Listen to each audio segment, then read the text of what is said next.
Welcome back. Now, the accommodation crisis at institutions of higher learning has left many students stranded and desperate. Now, protests have also erupted at the Cape Peninsula University of Technology's District 6 and Bellville campuses, and this over severe student accommodation shortages. CPUT says that it has placed over 1,000 students in residence accommodation since the weekend, and those left unplaced allegedly went on the rampage, demanding access to residences. But for more on this matter, we joined virtually now by CPUT spokesperson Lauren Kansley and the National Student Financial Aid Services Administrator, Mr. Freeman Nomvalo.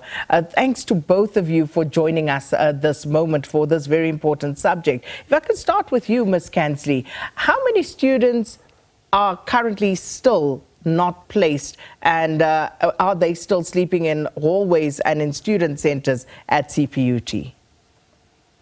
So at the moment, the situation at CPUT is calm.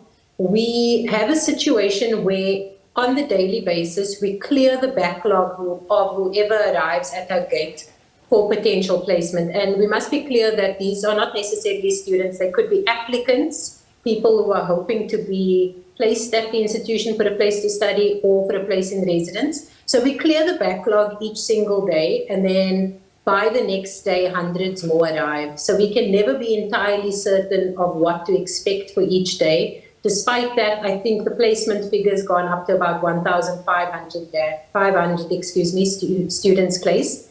And we have worked through the night. I think as late as 11 p.m. yesterday, we moved 32 students into res.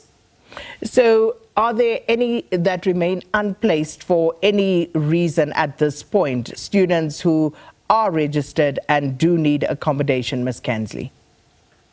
Yes, so they are unplaced students, and the institution, as all universities in South Africa, have been very clear to say that we will be incapable of placing absolutely everybody who would like to be placed in res. We have a situation at the moment where we have placed many of the students into private accommodation and assisted that process, and they are now cycling back to the institution in the hopes that they can be placed in campus accommodation. So it's sort of a round two for them, where they're trying to better the type of accommodation that they're in.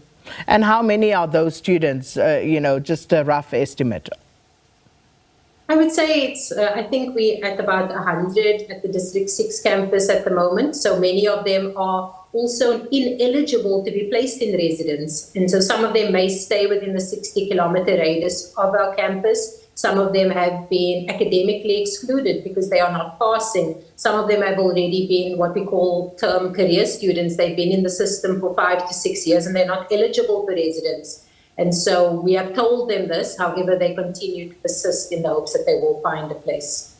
Mr. Nomvalo, if I can come to you, on the 20th of January, the Private Housing Association threatened not to reopen accommodation for returning students unless NSFAS settled a 44 million rand owed to them for the 2024 academic year. Let's just start by getting clarity whether that has been settled and whether you are clear and all systems go with them. The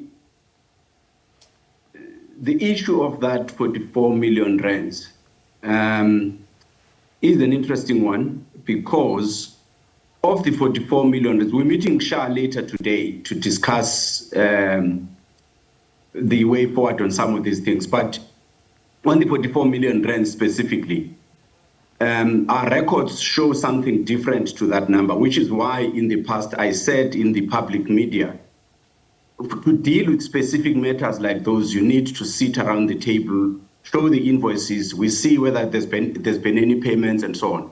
I can confirm that there is some amount of that 44 million that was still outstanding till recently, and the teams are processing that payment. But the figure itself, it was unfortunate for a figure of that magnitude to be flighted in the media, when in fact the amount was a different amount. So with that said, Mr. Nomvalo, has that had any material impact on returning students this year finding accommodation, private accommodation specifically?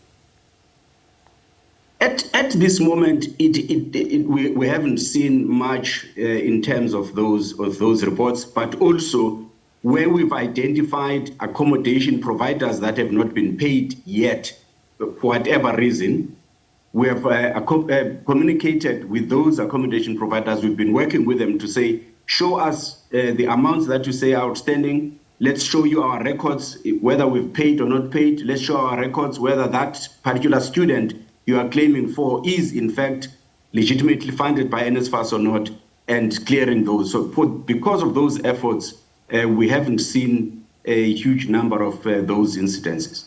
And that's important because students who rely on NSFAS funding for private accommodation in particular, some of them at least are reportedly battling a dysfunctional online system, that accommodation platform, and there aren't enough NSFAS approved accommodation facilities to meet the demand. Yeah.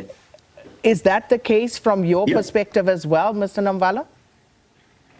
Well, the issue of the demand for student accommodation, I think, to understand the specific point in a particular place is better to understand the evolution and the increase in the enrollment numbers since the white paper of 2009, which then led to a huge demand for student accommodation, which has not been met with the concomitant investment, whether from private sector or public sector, to create student accommodation.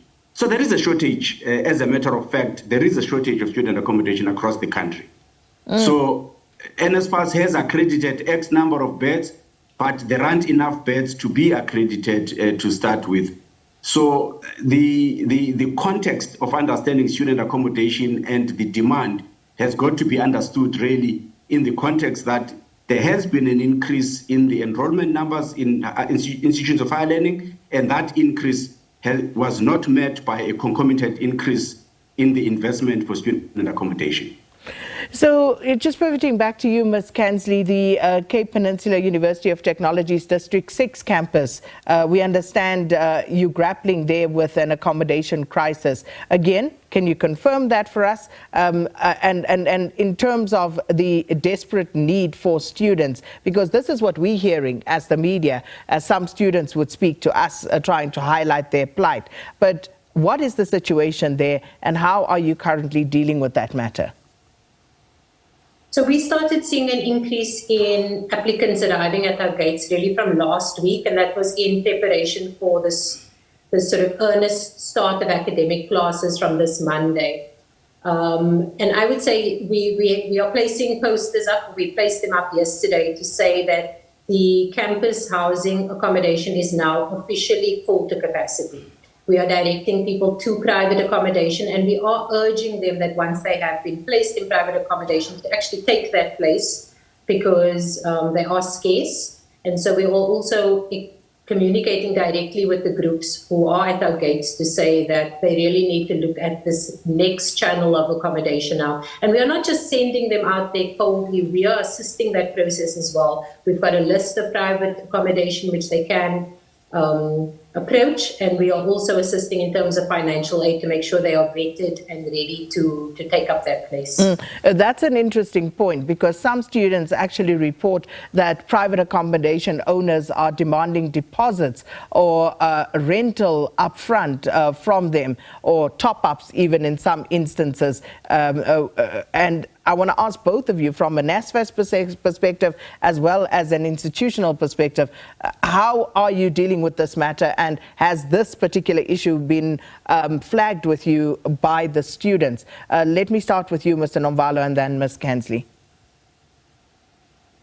Well, first, the issue of demanding upfront rental from a student who comes from a family that is not able to make ends meet economically generally is I think it speaks for itself. I don't have to categorize it.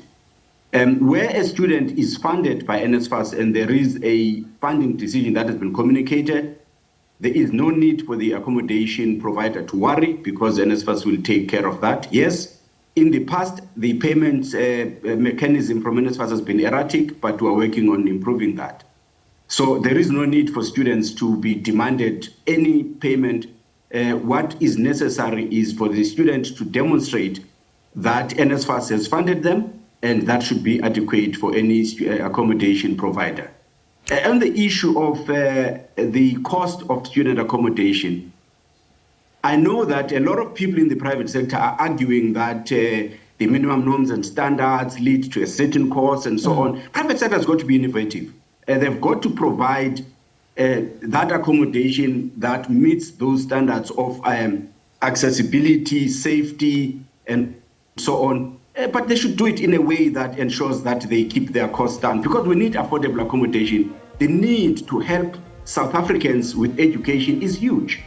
Therefore, affordable accommodation is a necessity in our country, and we really implore the private sector to think about creative ways in which they can make that happen. And of course, we can always receive submissions in terms of what is absolutely necessary, what is not necessary, through the task team that we established, so that the minimum norms and standards, we can make submissions to the department for that to be revised if necessary. Well, but affordable student accommodation is a must in our country. Yeah, I'm loath to end it, but unfortunately I have to. Hopefully we can pick it up again. But thanks so much to both of our guests from CPUT, that's the Cape Peninsula University of Technology, spokesperson Lauren Kansley, and National Student Financial Aid Scheme Administrator Mr. Freeman Nomvalo, speaking about student accommodation and the crisis there.